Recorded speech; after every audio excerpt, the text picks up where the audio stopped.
Tara nang mag-bake ng masarap na ubi pandesal. Isang kakaibang twist sa paborito nating Pinoy. Handa ka na bang mag-bake? Simulan na natin. Una, ihanda ang mga sangkap harina, asukal, lebadura, asin, maligam na gatas, tinunaw na mantikilya, itlog, at ubi jam. Huwag kalimutan ng breadcrumbs. Hakbang 1, paghaluin ang mga tuyong sangkap, harina, asukal at asin. Tunawin ang lebadura sa maligamgam na gatas hanggang bumula. Pagkatapos, ihalo ito sa tuyong sangkap, mantikilya, itlog, at ubi jam.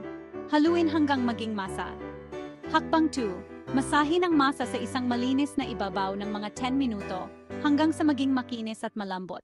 Ilagay sa isang bahagyang may langis na mangkok, takpan, at hayaang umalsa sa isang mainit na lugar sa loob ng 1 to 2 oras hanggang dumoble ang laki. Hakbang 3, suntukin ang masa para may labas ang hangin. Hatiin sa maliliit na piraso, patagin, at lagyan ng isang kutsarita ng ubi jam sa gitna. Idikit ang mga gilid, igulong sa breadcrumbs. Hakbang 4, ilagay sa isang baking sheet na may parchment paper, takpan, at hayaang umalsa muli sa loob ng 30 to 45 minuto. Hakbang 5, maghurno sa preheated oven sa 350 degrees sa lawan at base sa loob ng 15 to 20 minuto hanggang sa maging golden brown. Lasapin ang tamis at sarap ng homemade ube pandesal. Perpekto kasama ng kape o tsaa. Masayang pagbibake.